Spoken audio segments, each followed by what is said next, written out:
नमस्कार, मैं हूं आपके साथ राहुल सौमित्र और आप देख रहे हैं अखाड़ा। आपके साथ जो आज मुद्दा है, तारीख तो फाइनल हो गई है, लेकिन प्रत्याशियों का ऐलान कब होगा यही है। लोकतंत्र का महापर्व शुरू हो चुका है, ऐसा सभी राजनीतिक दल मानते हैं, लेकिन क्या इनकी सोच भी ऐसी है? इसी बात को बहुत ही ध्यान से अखाड़ा में समझने की कोशिश करेंगे। पहले चरण का जो मतदान है उसमें 26 दिन का वक्त बचा है। लोकतंत्र का महापर्व कुल 42 दिनों तक चलेगा, यानी 90 करोड़ मतदाताओं के पास 1 महीने का समय भी नहीं बचा है। बात उत्तर प्रदेश की करें तो यहां 14 करोड़ 40 लाख मतदाता हैं। अब इन 14 करोड़ 40 लाख मतदाताओं को यह नहीं पता है कि प्रत्याशी कौन होगा हमारा, राजनीतिक पार्टियों के मुद्दे क्या हैं, उनका विजन क्या है। सभी राजनीतिक दलों ने 2014 से 2019 तक जनता के लिए क्या किया? जो पक्ष में थे यह सवाल उनसे भी है, जो विपक्ष में थे यह सवाल उनसे भी है। हमारा लोकसभा में आपसे जुड़े कितने सवाल पूछे गए, विधानसभा में आपसे जुड़े कितने सवाल पूछे गए, कितने जवाब दिए गए, कितने बिल पास हुए, इन सारे सवालों से आप बेखबर हैं या आप बेखबर रहें, ऐसी कोशिश चल रही है। लेकिन वक्त खबरदार होने का है, वक्त सियासी पार्टियों से सीधा सवाल पूछने का है। और माननीय सभी राजनीतिक दल, आप जनता को इतना कम समय क्यों दे रहे हैं? क्या इसके पीछे आपकी कोई रणनीति है? क्योंकि अगर 26 दिन बचे हैं, अगर यह नहीं पता है कि भारतीय जनता पार्टी का विजन क्या है, भारत की मन की बात तो बहुत हो गई, कांग्रेस का मैनिफेस्टो क्या है, समाजवादी पार्टी और बसपा जो एक साथ आ गए हैं, दोनों अलग अलग दल हैं, वो क्या चाहते हैं, वो देश को कैसे आगे ले जाएंगे, ये सारे सवाल अभी जनता को जानना है और समझना है। तो 1 महीने में कुछ नहीं पता है। देश में सबसे बड़ा क्रिकेट टूर्नामेंट है आईपीएल, किस टीम से कौन खिलाड़ी खेलेगा यह सबको पता है, डेट आ गई है। लेकिन लोकतंत्र का महापर्व है, तारीख आ गई है, 90 करोड़ मतदाता हैं, चुनाव आयोग ने सारी तैयारी कर ली है। लेकिन राजनीतिक दल क्या सारी तैयारी कर चुके हैं? जो आपके बीच में 5 साल रहने वाले हैं, क्या वो आपको दिख रहे हैं? नहीं दिख रहे हैं। आज बहस इसी पर है।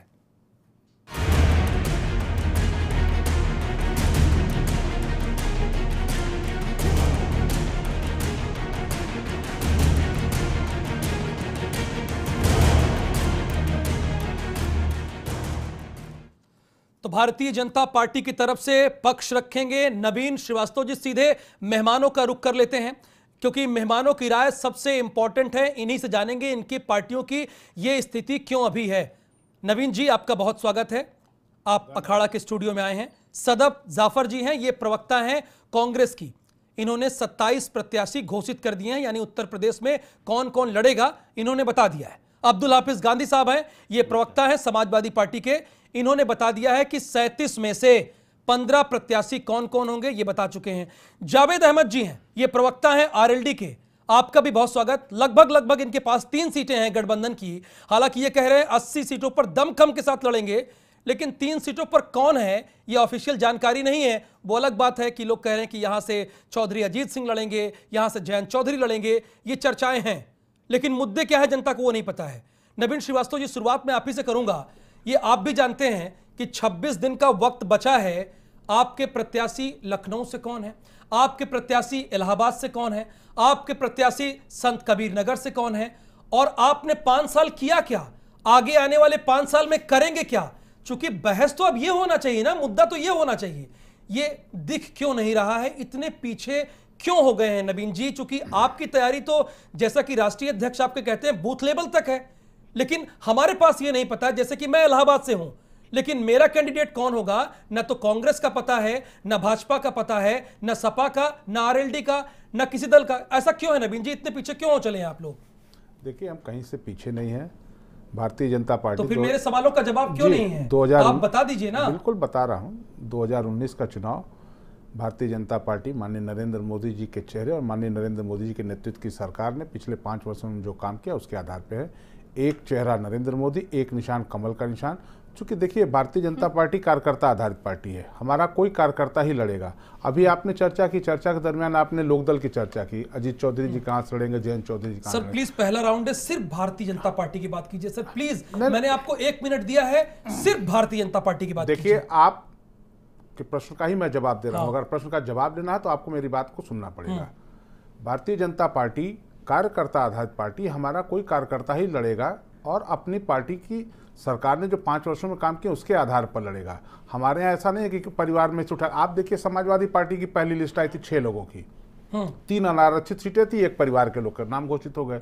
लोकदल आपने अभी चर्चा ही के बीच में कहा कि अजीत जी लड़ेंगे, जयंत जी लड़ेंगे, कौन लड़ेगा, ये हमारे यहाँ कार्यकर्ता लड़ेगा, पार्टी के चुनाव चिन्ह लड़ेगा और पार्टी के सरकार के जो कामकाज हैं वह लड़ेंगे। और रही बात 5 साल हमने क्या किया, वो 5 साल लगातार हम विभिन्न कार्यक्रमों के माध्यम से जनता के साथ सीधे संपर्क में है। 150 से अधिक कार्यक्रम हमारी पार्टी ने चलाया है, जिसके आधार पर हमने, और अंतिम मैं आपको बता दूं, कमल दीपक जो हमारी सरकार की योजनाओं के जो लाभार्थी हैं उनके घर घर तक जाके हमने दीप जला के और उनसे बातचीत भी की, जिनको लाभ मिला है। तो हमारी बिल्कुल सही बात आपने कही कि राष्ट्रीय अध्यक्ष ने कहा कि बूथ स्तर तक हमारी तैयारी है, हम पूरी तैयारी से हैं। 1-2 दिन के अंदर, चूंकि अभी उत्तर प्रदेश में अन्य राज्यों में हमारे कई दलों के साथ, हमारे पुराने सहयोगियों के साथ भी आज कुछ फाइनल चीजें हो गई हैं, तो 1-2 दिन में जो हमारे प्रत्याशी उनके नाम भी सामने आएंगे। 1-2 दिन का इंतजार करेंगे, यानी 24 दिनों के बाद ये पता चल जाएगा कि कौन से लोकसभा कैंडिडेट चुनाव लड़ रहे हैं। चूंकि बहुत स्वाभाविक है, अगर आप इलाहाबाद के हैं, लखनऊ के हैं, तो सीधे प्रधानमंत्री को अप्रोच तो कर नहीं पाएंगे। हम लोकसभा सांसद के मार्फत ही पार्लियामेंट में अपने सवाल उठाएंगे कि इलाहाबाद किन समस्याओं से जूझ रहा है, लखनऊ किन समस्याओं से जूझ रहा है, ये बताएंगे। तो बहुत स्वाभाविक है, प्रत्याशी होना चाहिए। सदफ जाफर जी, आपने 27 प्रत्याशी तो घोषित कर दिए हैं, लेकिन अभी भी अगर मान लीजिए 26 दिन का वक्त बचा है, तो कांग्रेस क्या चाहती है? सिर्फ एक ही चीज चल रहा है जो जनता के बीच घूम रहा है, राफेल। इसके अलावा कुछ समझ में नहीं आ रहा है कि कांग्रेस का विजन क्या है, 5 सालों में देश को कहां ले जाएगा, क्या करेगा। और जो इनकी खामी थी, ना तो वो कहीं आप लोगों ने मजबूती से लोकसभा में उठाया और ना ही विधानसभा में उठाया। राहुल जी, मैं आपके दोनों फैक्ट्स अपडेट कर देती हूँ। पहला फैक्ट ये कि आप 27 कैंडिडेट लगातार कह रहे हैं, पहले 21 कैंडिडेट्स की सूची आई थी और फिर 15, तो 36 कैंडिडेट्स हम उतार चुके हैं ऑलरेडी। जी हाँ, उसमें महिलाओं का तकरीबन 22%, अब तक 22% महिलाएं हैं। और आगे बढ़ते हैं, आप शायद अपडेटेड इसमें भी नहीं हैं कि हम अपनी योजनाओं के साथ, राफेल तो है ही एक बहुत बड़ा मुद्दा, लेकिन हम उन लोगों में से नहीं हैं कि जो 70 साल का रोना रोते हैं और 5 साल जब मौका मिलता है तो उठा के कुछ नहीं कर पाते। खैर, मैं उनके ऊपर टाइम नहीं बर्बाद करूंगी इस वक्त, 1 मिनट अपना। हम बात कर रहे हैं कि किस तरह से 3% जीडीपी का जो है वो हेल्थ पे होना चाहिए। हम बात कर रहे हैं कैसे अपडेट करके जो जीडीपी का 6% एजुकेशन पे जाना चाहिए। हम 33% आरक्षण की बात कर रहे हैं महिलाओं के लिए शैक्षिक इंस्टीट्यूशंस में, नौकरियों में और संसद में। हम और तमाम तरह की बातें कर रहे हैं। हम उसमें मैनुअल स्कैवेंजिंग के लिए क्या किया जाना चाहिए उस पर बात कर रहे हैं। तो लगातार हम बात कर रहे हैं। मीडिया को राफेल में मज़ा आता है क्योंकि चौकीदार चोर है, बड़ा कैची हो गया है। लेकिन ऐसा नहीं है कि सिर्फ चौकीदार चोर है, उसके जो ऑप्शन जो हम दे रहे हैं वो जनता को के बीच में जाकर दे रहे हैं। और जनता को अंदाज़ा है कि अब हमने देखा है कि युवा जो बेरोज़गार है उसके लिए हम आ रहे हैं चीज़ों को लेके। ये आपको थोड़ा सा समय देना पड़ेगा क्योंकि इतना ज़्यादा क्षति पहुंची है सोशल, इकोनॉमिक, पॉलिटिकल एरेना पे कि उसको असेस करने में और उसके हिसाब से योजना बनाकर आने में थोड़ा सा समय लग रहा है। लेकिन ये समय जो है, जिसे कहते हैं इंग्लिश में कि इट इज़ वर्थ इट, ये इंतज़ार करने लायक होगा। इसलिए थोड़ा सा मैनिफेस्टो का इंतज़ार कर लीजिए और क्या लेकर हम जनता के बीच में जा रहे हैं वो जनता के हालात को असेस करके जा रहे हैं, ये मैं आपसे वादा कर रही हूँ। अब्दुल हाफिज गांधी साहब, सेम सवाल मेरा यही आपसे है, चूंकि 26 दिन का वक्त बचा है। अब सदफ जाफर ने अपनी बात बताई और नवीन जाफर साहब आपने अपनी बात बताई और नवीन श्रीवास्तव ने अपनी बात बताई, लेकिन जनता के पास इतना तो समय होना चाहिए ना कि क्या मुद्दे हैं कांग्रेस के, क्या मुद्दे हैं भारतीय जनता पार्टी के, वो उन्होंने किस कैंडिडेट को उतारा है उसके बारे में जान और समझ सकें। ये समय तो नहीं दे रहे हैं आप लोग ना। देखिए, आप एक बात में ये समय कहाँ दे रहे हैं? एक बात मैं बता दूं कि भारत की जनता, उत्तर प्रदेश की जनता बहुत जागरूक है और आप टीवी चैनल्स के माध्यम से जनता और ज़्यादा जागरूक हुई है। ऐसा नहीं है कि जनता सिर्फ चुनावों में चुनावी जो वादे किए गए हैं, जो प्रोमिसेस किए गए थे और जो उनके फेलियर्स हैं उसकी चर्चा करती है। मैं समझता हूं कि 5 साल ये चर्चा चलती रहती है। हाँ, ये ज़रूर होता है कि इलेक्शन में कुछ मुद्दे हावी हो जाते हैं, लेकिन रोज़ी से जुड़ा हुआ सवाल, रोटी से जुड़ा हुआ सवाल, सड़क और बिजली पानी से जुड़ा हुआ सवाल हमेशा जनता की प्राथमिकता में रहते हैं। और यही पॉलिटिकल पार्टी का मैं समझता हूँ कि जो कोर जो फंक्शन है वो यही है कि किस तरह से बेसिक अम्यूनिटीज़ लोगों को मुहैया कराई जाएँ, इंफ्रास्ट्रक्चर मुहैया कराई जाए। ये बहुत ज़्यादा लोगों को बताने की ज़रूरत नहीं है, बल्कि एक्सपेक्टेशन ही पॉलिटिकल पार्टी से लोगों की यही होती है कि यही चीज़ें देंगे। हाँ, कुछ कोर मुद्दे होते हैं जो प्राथमिकता बनते हैं, जैसे करप्शन बना, जैसे राफेल बना, जैसे किसानों का ब्याज बना, जैसे गन्ना किसानों का ब्याज बना, बेरोजगारी बना, तो ये अहम मुद्दे हैं। लेकिन अमूमन मैं समझता हूँ कि मुद्दे जो है कॉमन रहते हैं और जनता पूरे 5 साल उस पर डिस्कशन करती है और इलेक्शंस में आकर उस पर मोहर लगाती है। एक बात तो ये। दूसरी बात ये कि इलेक्शन चूंकि फेजेस में हो रहा है, 7 फेजेस में उत्तर प्रदेश में इलेक्शन होगा, तो जो कैंडिडेट का डिक्लेरेशन होगा वो फेज वाइज होगा, है ना। तो हमारे जो 37 कैंडिडेट हैं उसमें से 15-16 की लिस्ट आ चुकी है और धीरे धीरे करके हम ये लिस्ट फाइनलाइज कर रहे हैं। आप ये देखिए कि बहन जी की भी कल मीटिंग हुई थी, वहाँ पर भी सीटों को लेके और कैंडिडेट्स को लेके नामों का फाइनलाइजेशन हो रहा है। तो आपको भी मैं समझता हूँ कि इंतजार करना चाहिए। हर पॉलिटिकल पार्टी की अपनी स्ट्रैटेजी होती है कि कब कैंडिडेट्स का डिक्लेरेशन करना है, कैसे करना है। तो थोड़ा सा मीडिया को इंतजार करना चाहिए, क्योंकि बहुत इंपॉर्टेंट इलेक्शन है 2019 का इलेक्शन, क्योंकि ये इलेक्शन ये डिसाइड करेगा कि इस देश में संवैधानिक संस्थाएं खत्म कर दी जाएंगी या रहेंगी, इस देश का संविधान रहेगा भी या नहीं रहेगा। और लोकतंत्र पे बहुत बड़ा खतरा जावेद अहमद जी, मैं समझ रहा हूं कि मंडरा रहा है। 3 कैंडिडेट हैं लेकिन वो दिख नहीं रहे हैं, कौन होंगे? नहीं, राहुल जी देखिए, निश्चित रूप से प्रथम चरण में हमको जो सीटें मिली हैं प्रथम चरण में, उसमें 2 हैं, मुजफ्फरनगर और बागपत। और ये इसकी घोषणा भी हो चुकी है कि मुजफ्फरनगर से हमारे राष्ट्रीय अध्यक्ष बड़े चौधरी अजीत सिंह जी चुनाव मैदान में होंगे और बागपत की सीट पर हमारे राष्ट्रीय उपाध्यक्ष माननीय जयंत चौधरी जी चुनाव मैदान में होंगे। अब मथुरा की सीट जो है वो दूसरे चरण में है, उसकी भी घोषणा बहुत जल्दी हो जाएगी। और मुद्दों की जहाँ तक बात है, वो हम लोग लगातार पिछले 5 सालों से लगातार जो है किसानों की समस्याओं पर, गन्ना किसान हो, आलू किसान हो, या जो जितने भी किसान हैं, मजदूर हैं, नौजवान हैं, इन मुद्दों पर हम लोग सवाल उठाते रहें और सड़क पर संघर्ष करते रहें। और वो संघर्ष जनता के बीच में है। मुद्दे क्या हैं? मुद्दे भी बिल्कुल स्पष्ट हैं। जो भारतीय जनता पार्टी की केंद्र सरकार की असफलता है, जो उसने वादे किए थे, जो उसने संकल्प पत्र अपना दिया था, उसमें एक भी वादा ये केंद्र सरकार आज तक पूरा नहीं कर पाई। ये छल छद्म झूठ दांव पेंच की राजनीति करते रहे और विकास नहीं आसान नहीं। राहुल जी विकास की बात करते रहे, विकास कहाँ दिखा? 5 साल उन्होंने कुछ नहीं किया तो जिंदा कौमें इंतजार करती हैं क्या? इंतजार हम लोग सड़कों पर रहे, विपक्ष सड़कों पर रहा, पार्टी ने कुछ भी नहीं किया। बिल्कुल हम लोग सड़कों पर रहे। देखिए कौन रहा है? अगर आवाज नहीं उठ रही, अगर आवाज नहीं उठ रही थी तो सड़कों पर सवाल जनता के कौन उठा रहा था? संसद में सवाल कौन उठा रहा था? वॉकआउट हुआ है, क्यों नहीं घेर लेते हैं आप लोग? क्यों घेरा गया? घेरा गया, प्रतिमा पे खड़े रहे हैं, ये समझ लीजिए। कभी मॉब लिंचिंग के खिलाफ, कभी काउ विजिलेंटिज्म के खिलाफ, कभी कैंडल मार्च निकाल रहे हैं, कभी संविधान जलाने का हम वो कर रहे हैं। लगातार अगर आप उठा के देख लें, मीडिया कितना रिपोर्ट करता है वो अलग कहानी है, लेकिन हम आपको बता रहे हैं कि लगातार यूपी में रहते हुए लगातार हम गांधी प्रतिमा के पास अपना विरोध करते रहे, ज्ञापन देते रहे राम नाईक जी को, गवर्नर को हम लोग ज्ञापन देते रहे हैं। लेकिन वही है कि पार्लियामेंट से जैसे आप एंट्री करेंगे, देखिए पार्लियामेंट से जैसे एंट्री करेंगे, गांधी जी की प्रतिमा है, उसके बाद अंदर आप जाएंगे, वहां अंदर घेरना होता है ना, वॉकआउट करने के बजाय घेरा जा रहा था, विधानसभा में घेरना होता। लेकिन विधानसभा में देश ने देखा क्या कि आप लोग पैरेलल विधानसभा बना रहे हैं, आप और अब्दुल हाफिज साहब पैरेलल विधानसभा बना रहे हैं। जी नहीं, ये मैंने देखा विधानसभा में लखनऊ में। क्या पैरेलल? नहीं, एक मिनट, देखिए आप लोग कहते हैं कि संवैधानिक संस्थाएं खतरे में है ना, तो भारत ने, उत्तर प्रदेश ने इन्हीं 5 साल में देखा है कि विधानसभा के समकक्ष आपने विधानसभा बनाई है। ये कहां आप कह रहे हैं? ये कैसे हुआ है? नवीन श्रीवास्तव जी, क्या ये नहीं हुआ है? देखिए बिल्कुल, क्या ये हुआ नहीं? क्या ये नहीं हुआ है? ये भी हुआ है। और अभी मैं बता दूं, नहीं ये क्या ये नहीं हुआ? अभी आप इतनी बड़ी बात कह गए, कांग्रेस के प्रवक्ता, आपने ध्यान नहीं दिया। इन्होंने कहा कि हम संविधान जलाने का भी काम किए। आपने निश्चित रूप से संविधान जलाने का भी के बाहर आप लोगों ने जलाया है। किसी संवैधानिक हम तो संविधान लेकर आए हैं। अगर इनके पक्ष में फैसला ना आया तो सर्वोच्च न्यायालय खराब है, चुनाव हार जाए तो चुनाव आयोग ईवीएम खराब है, सीएजी की रिपोर्ट इनके हिसाब से ना आए तो वो खराब है। देखिए दुर्भाग्य है राहुल जी कि अभी हमारे लोकदल के प्रवक्ता महोदय कह रहे थे कि विकास कहाँ हुआ है। और एक चीज जरा मुझे समझना है प्लीज, मैं आ जाऊंगा, संवैधानिक संस्थाएं कहां मतलब काम नहीं कर रही हैं। मैं तो आज भी देख रहा हूं, आप लखनऊ की सड़कों पर चले जाइए, इलाहाबाद की सड़कों पर चले जाइए, बनारस की सड़कों पर चले जाइए, हर जगह कालिख लगी हो जो सरकार की योजनाएं हैं।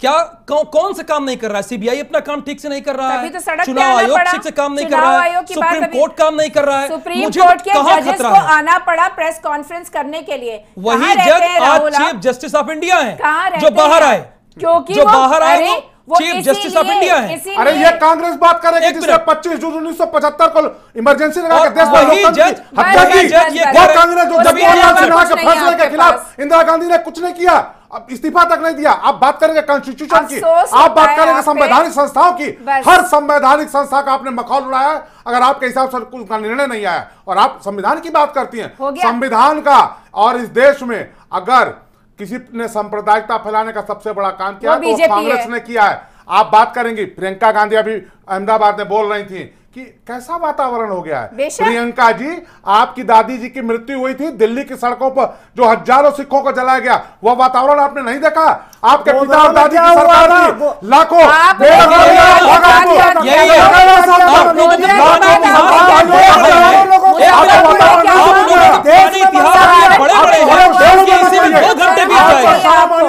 नवीन जी और सदर जी, आप लोगों के पुराने इतिहास इतने बड़े हैं सर ना,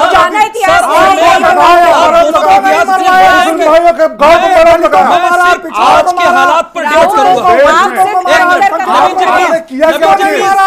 आपने किया क्या? नवीन जी और जावेद जी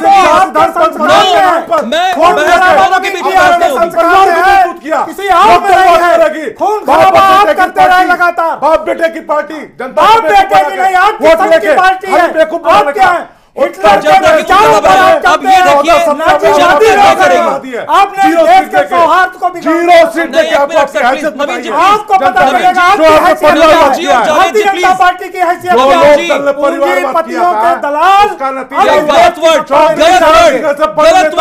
जावेद जी, एक मिनट, नवीन जी एक मिनट, यहाँ पे गलत शब्दों का इस्तेमाल मत कीजिए। देखिए अगर मैं आप लोगों के इतिहास में जाऊंगा ना तो यहाँ 3 से 4 दिन, 3 से 4 दिन हो जाएगा। क्यों नहीं जाएंगे? बिल्कुल नहीं जाने दूंगा। देखिए मैं सदर जी, नवीन जी, नवीन जी एक मिनट, आप दोनों लोग पानी पी लीजिए सर प्लीज। आप दोनों लोग सर प्लीज एक मिनट रुक जाइए। आपके जमाने में तो राम राज्य था। नहीं, मेरे कहने का मतलब ये है, हजारों सिखों की हत्या आपके जमाने और कल के जमाने, लाखों मुसलमान भाइयों की हत्या। नवीन जी एक मिनट सर प्लीज, आप बता दीजिए प्लीज एक मिनट। नवीन जी, जावेद जी नहीं, प्लीज एक मिनट समझिए ना। अब किसी का इतिहास नहीं जानना है, हम 2019 में हैं और हम 2024 की बात करेंगे। सर प्लीज 2024 तक हमारा भारत कैसा होगा हम ये जानने के लिए बैठे हैं ना। हम क्यों पीछे जाएं? क्यों पीछे ले जा रहे हैं आप जावेद जी हमें? इतिहास की तो बात आप ही कर रहे हैं। नहीं पीछे नहीं जाना है हमें। 2024 तक आपका क्या विजन है आप बताइए ना सदर जी, मैं आ रहा हूं आपके पास। क्या है? आप कह रहे हैं कि जनता जान लेगी, समझ लेगी, ठीक है, आपने प्रत्याशी उतार दिए, आपका मैनिफेस्टो कहां है? क्या करना है आपको? ये पूरी बात रखी जाएगी अनइंटरप्टेड, तभी रख पाऊंगी अगर आप ए बी पार्टी बीच में ना बोले तो। अब जब मैं बोलती हूँ कि जो हम ये ए बी पार्टी हैं, आप A B C D party हैं, ये आप नहीं कहेंगी? मतलब पत्रकार और हम एक भी पार्टी होगा और आप देखिए सवाल मेरा बड़ा सीधा है नवीन जी इनसे, इस तरह के आरोप मत लगाइए। देखिए बेसिकली नवीन जी आपको बोलने नहीं देना है क्योंकि आपके पास अपना सदर जी देखिए एक मिनट, आप मुझे सुनिए, आपको मुझे सुनना है ना मैम, आप मुझे सुनिए, मुझे सामने रखकर जनता को संबोधित करिए। बताइए, बोलते रहेंगे बीच में? नहीं, क्यों बोलेंगे वो? हाँ, तो ये आपका काम है ना, आप इनका काम मत करिए। नहीं बोलेंगे, अपना काम करके आप ये बताइए, आप क्लियर कीजिए। सीधी सी बात यह है कि हम जनता के बीच में एक बार फिर से जिस संविधान को इतने दिनों से अंडरमाइन किया गया है उसको लेके जा रहे हैं, जहाँ पे इक्वालिटी, सोशल जस्टिस की बात होती है। तो जिस तरह का मैनिफेस्टो है वो मैनिफेस्टो इस तरह का है कि जिसमें कि हर तबके को देखा जा रहा है, चाहे वो दलित हो, चाहे अल्पसंख्यक हो, चाहे वो सवर्ण हो, चाहे महिलाएं हो, चाहे ट्रांसजेंडर्स हो, यहाँ तक कि LGBTQ कम्युनिटी के लिए भी है। तो इसमें तमाम लोगों के लिए मैनिफेस्टो है जो सबको केटर कर रहा है, बेरोजगारों को भी कर रहा है, साथ में उन युवाओं के लिए भी कर रहा है जिनके लिए यूजीसी की ग्रांट बंद कर दी गई, और जो लोग जो है वो एजुकेशन पाने के लिए अगर आवाज उठाते हैं तो उनको एंटी नेशनल करार कर दिया जाता उत्तर है। प्रदेश समझ गया, यानी टाइम लगेगा थोड़ा सा। नहीं, टाइम नहीं लगेगा। आप मेरे मुंह में कैसे वर्ड्स डाल सकते हैं? आप कैसे मेरे मुंह में वर्ड्स डाल सकते हैं? आपको लगता है कि मैनिफेस्टो बन रहा है? आपको लगता है वो बन रहा है? सदब जी, और ना मुझे शौक है कि मैं अपना वर्ड डालूं। आपने यही कहा कि थोड़ा टाइम लगेगा, हम बृहद स्तर पे काम कर रहे हैं। लगेगा, मैं ये कह रही हूँ कि ये तमाम चीज, आपने कहा क्या विजन है, मैं आपको विजन दे रही हूँ। हो सकता है कि विजन जातिवाद ना हो सकता है विजन हो सकता है विजन, तो ये भी तो लोगों को जानना है कि 2 सीट छोड़ दी गई, 6 सीट छोड़ दी गई, इसका क्या मतलब है? शिवपाल यादव कहते हैं कि हमें रोका गया, हम अपनी लिस्ट नहीं जारी कर पा रहे हैं। ये सवाल भी तो है ना मैम उत्तर प्रदेश की जनता। शिवपाल यादव क्या कहते हैं वो शिवपाल यादव जाने। हमने सीधी सी बात ये कही थी कि वो नेता नहीं है। उन्होंने कहा कि हमें कांग्रेस मैं उनकी प्रवक्ता नहीं हूं, मैं उनकी तरफ से क्यों बोलूं? आप ये तो उत्तर प्रदेश तो पूछेगा ना मैम आपसे, उत्तर प्रदेश तो पूछेगा ना आपसे। वो ये कह रहे हैं कि हमारी उनसे बातचीत हुई लेकिन बात हो नहीं पा रही है, हम लिस्ट घोषित नहीं कर रहे हैं। शिवपाल यादव जी की पार्टी, शिवपाल यादव जी का प्रवक्ता जाने, वो रिप्रेजेंट। अच्छा सदब जी, एक चीज और जनता को जो कंफ्यूजन है मैं वही बता दूं। अब्दुल हाफिज जी आपके लिए 2 सीट छोड़ रहे हैं, अमेठी रायबरेली, आप 6 सीट छोड़ रही हैं, तो इसका मतलब क्या है? मतलब ये क्या ये फ्रेंडली मैच खेला जा रहा है? ये क्या मैच खेला जा रहा है? मैं बोलूंगा, जरा समझना है मुझे, सदब जी समझाएंगे, बताइए ये क्या है? ये फिलहाल जो 5 साल से फांसी एक वोटर नहीं, मैं क्लियर कर रहा हूं मुझे जो मेरा सवाल है। फर्ज कीजिए मैं एक वोटर हूं, मैं खड़ा हूं और आपको मुझे बताना है, मैं तो कंफ्यूज हूं, सपा और बसपा और कांग्रेस, चूंकि मुझे ये समझ में आ रहा है सपा बसपा ने आपके लिए 2 सीटें छोड़ी, आपने 6 सीटें छोड़ी, तो मैं क्या करूं? यूपी का वोटर उतना कंफ्यूज नहीं है राहुल जितना कि आप बता रहे हैं कि वो है, वो बहुत सजग है। पहली बात, आप राह चलते भी किसी से पूछ लीजिए तो वो लखनऊ से लेके कहीं पे भी आप चले जाइए, इंटीरियर में उत्तर प्रदेश के बहुत सजग है यहाँ का वो, तो उसको आपको कंफ्यूज करके उसको अंडरमाइन मत करिए कहकर, पहली बात। दूसरी बात ये है कि वो विपक्ष हमारा पूरा एक साथ है। चलिए विपक्ष, लेट मी कंप्लीट। नहीं समय की बात बता, मैं बहुत जल्दी कंप्लीट करूंगी। सवाल विपक्ष मैम प्लीज, अगर आप मुझे सवाल कंप्लीट नहीं करने देंगे तो फिर सवाल मत पूछिए। विपक्ष अगर साथ है तो सवाल कंप्लीट नहीं करने देंगे तो आप सवाल मत पूछा करिए। नहीं, मुझे जवाब अपना पूरा मैं अपना सवाल तो करूंगा ना। अगर विपक्ष साथ है, आप गलत बोलेंगी, विपक्ष कहां साथ है बताइए, कहां साथ है विपक्ष? बोल चुके, मैं बोलूं? हाँ बोलिए। ठीक, और इस बेहतर होगा कि इसका जवाब रजा रिजवी दे। नहीं, पहले कि विपक्ष साथ है। नहीं, पहले मैं दे दूं। हाँ, विपक्ष जो है वो एक साथ है, कोई जरूरी नहीं कि सारी पार्टियां साथ में आके लड़े, ये कोई एक गठबंधन बने जैसे कि बीजेपी का गठबंधन है अपनी पार्टियों के साथ, कोई जरूरी नहीं है। पार्टियां अलग तरीके से भी लड़ सकती हैं, लेकिन इन टोटल हम साथ हैं। बेसिक मुद्दा ये है कि ये फांसीवादी क्रूर सरकार किसी भी तरह से पावर से जाए, ताकि जनता जो विचलित है और परेशान है। एक ब्रेक का वक्त है, ब्रेक के बाद भी अखाड़ा की ये बहस लगातार जारी रहेगी। आप लोग सभी हमारे साथ जुड़े रहिएगा, और विपक्ष साथ है या नहीं ये आप तय कीजिए। आपको साथ दिख रहा है तो आप बता दीजिए।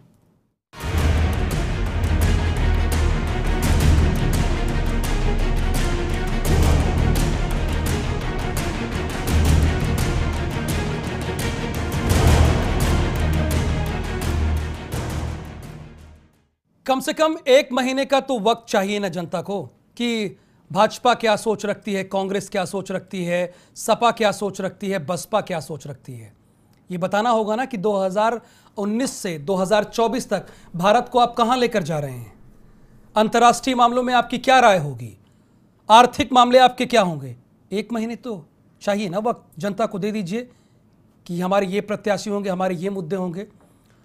शुरुआत मैं नवीन श्रीवास्तव जी से करूंगा। नवीन श्रीवास्तव जी, ठीक है आपने काम किया होगा या नहीं किया होगा, हम उस पर नहीं आएंगे आज, क्योंकि हमारी बहस का जो विषय है कि आपके यहाँ भी आज पता चला कि अपना दल में सब कुछ ठीक है, लेकिन ओम प्रकाश राजभर के साथ सब कुछ क्या सही है, वो कितनी सीटों पर लड़ेंगे, क्या होगा, ये भी तो जनता को नहीं पता है ना। क्योंकि आप लोग अलग अलग योद्धा हैं, आप हो गए, सदब जी हो गई, अब्दुल साहब हो गए, और साथ ही साथ जावेद साहब हो गए। ये अलग अलग योद्धा हैं, ये चुनाव में जा रहे हैं। फर्ज कीजिए मुझे आप लोगों को वोट किसको दूं, मैं समझ नहीं पा रहा हूं। तो अभी आप लोगों की स्थिति तो क्लियर है नहीं ना बहुत सारे जगहों पर। राहुल जी देखिए, अपना दल के साथ भी अभी घोषणा हो गई और ओम प्रकाश जी की भी राष्ट्रीय अध्यक्ष के साथ बैठक हो रही है। हमारे यहाँ कोई मसला नहीं था, मसला सिर्फ ये था कि कौन सी सीटें गठबंधन के दल लड़े, कौन हम लड़े, जहाँ पे हमारी बेहतर स्थिति हो, इसकी बात थी और वो चीज़ें हो गई। अभी आपने एक शब्द कहा कि अलग अलग योद्धा हैं। निश्चित रूप से मैं या मेरी पार्टी एक अलग योद्धा, एक विचारधारा है, लेकिन बाकी जिन लोगों को आप अलग अलग योद्धा का नाम दिए वो कहीं से अलग नहीं है, वो सब एक हैं, चाहे प्रत्यक्ष चाहे अप्रत्यक्ष। आप देखिए केंद्र में 10 साल यूपीए की सरकार रही और समाजवादी पार्टी और बहुजन समाज पार्टी ने प्रत्यक्ष अप्रत्यक्ष लगातार समर्थन दिए उनको। उत्तर प्रदेश में भी सरकारें नहीं, ये हमारी एक दूसरे को नहीं, बहस का विषय है। तो आप जो पहली चीज राहुल जी कह रहे हैं कि अलग अलग योद्धा है, कोई अलग अलग योद्धा नहीं है इस देश में। मैं अपने शब्द वापस लिया, सिर्फ दो विचारधाराएं हैं। प्रत्याशी क्यों नहीं है? प्रत्याशी मैं वही बता रहा हूँ। देखिए आप तो 74 के पार की बात करते हैं ना सर। मैंने पहले ही कहा कि देखिए 2019 का चुनाव, भारतीय जनता पार्टी, माननीय नरेंद्र मोदी जी हमारे चेहरे हैं, कमल निशान हमारा चुनाव चिन्ह है। हम कार्यकर्ता आधारित पार्टी है, कार्यकर्ता ही चुनाव लड़ेगा। कौन कार्यकर्ता लड़ेगा यह शीघ्र सामने आ जाएगा। रज़ा रिजवी साहब, दो सवाल हैं आपसे। एक तो क्या विपक्ष जो है वो एकजुट है? सबसे पहला सवाल मेरा है, क्या एक साथ खड़ा होता दिख रहा है? एक चीज। और दूसरी बात, क्या हमें जनता को 1 महीने का वक्त नहीं मिलना चाहिए कि कांग्रेस की सोच क्या है, भाजपा की सोच क्या है और सपा की? ठीक है, सोशल मीडिया बहुत हो गया, ये इस तरह तो कह देते कि ये हमारा व्यक्तिगत मामला है, बैठक हम करेंगे, तो जनता को बताएंगे ना जब जनता के बीच में जा रहे हैं कि मुद्दे क्या होंगे। 1 महीने का वक्त नहीं मिलना चाहिए? पहले चरण में 1 महीने का वक्त बचा है क्या? या राहुल जी, आपका कहना सही है कि समय बहुत कम है और आम जनता जो है वो कंफ्यूज सी रहेगी और उस कंफ्यूजन में वोट भी पड़ेंगे। लेकिन जो विपक्ष एक की बात आपने कही है, मैं ये कहना चाहता हूँ कि जो भी 5 राज्य के चुनाव हुए उसमें कांग्रेस ने न तो बीएसपी को मुंह लगाया न सपा को मुंह लगाया। आप देखिए कि उस चुनाव के अंदर सब चाह रहे थे कांग्रेस से गठबंधन हो जाए मध्य प्रदेश में, वहाँ नहीं हुआ, वहाँ सपा ने गोंडवाना पार्टी से किया।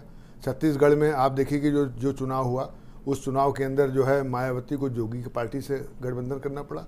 और यहाँ जब ये गठबंधन बना सपा बसपा का, तो सपा बसपा ने ये अनाउंस किया कि कांग्रेस को हम गठबंधन में नहीं लेंगे, जबकि कांग्रेस खुद इनके गठबंधन में नहीं जाना चाह रही थी कि हम इनके गठबंधन में। बसपा प्रमुख को लिखना पड़ा कि किसी भी राज्य में कांग्रेस के साथ कोई गठबंधन है, ऐसा लिखना पड़ा कि नहीं? देखिए, अगर लिखा है तो वो जो वोटर है वो ये समझ रहा है कि बसपा जो है अगर जीत के गई तो हो ना हो एन कैन पकड़, अगर भारतीय जनता पार्टी कहीं से सीट कम होगी तो पीछे से सपोर्ट कर देगी। अगर ये कहने की कहीं बात आ रही है तो आम जनता ये भी सोच रही है कि क्यों भाई कांग्रेस के लिए वो कह रहे हैं कि कांग्रेस के साथ हमारा नहीं, जबकि कांग्रेस मानी जाती है, मानी क्या है भी विपक्ष में बैठी हुई पार्टी है सर। तो ये माना जाता है कि भाई विपक्ष का है। अच्छा, कांग्रेस तो अपना ये देख रही है कि साहब नेशनल पार्टी, राजीव गांधी के टाइम में ये हुआ कि उत्तर प्रदेश में कुछ सीटें मिलकर सरकार बना ली, कुछ मिले, तो उससे कांग्रेस की दुर्गत होती चली गई।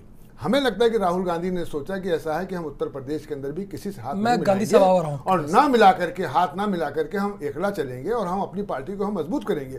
और उसी उद्देश्य में देखिए काम भी किया उन्होंने। दो अध्यक्ष के एक तरीके से बना दिया, सोनिया प्रियंका गांधी को उधर कर दिया, जो है पूर्व की तरफ कर दिया, पश्चिम की तरफ जो है हमारे उनको ले आया, सिंधिया जी को ले आया। तो इससे लगा कि उत्तर प्रदेश में कुछ करना चाह रहे हैं। और जाहिर सी बात है, देश के अंदर 2 बड़ी पार्टियां हैं, कांग्रेस है और भारतीय जनता पार्टी है। जो राष्ट्र का चुनाव हो रहा है, राष्ट्र के चुनाव में या तो भारतीय जनता पार्टी की तरफ लोग जाते हैं, गठबंधन भी अपना लग करके सीट जीतने की कोशिश में रहेगी, लेकिन कांग्रेस एक राष्ट्रीय पार्टी है।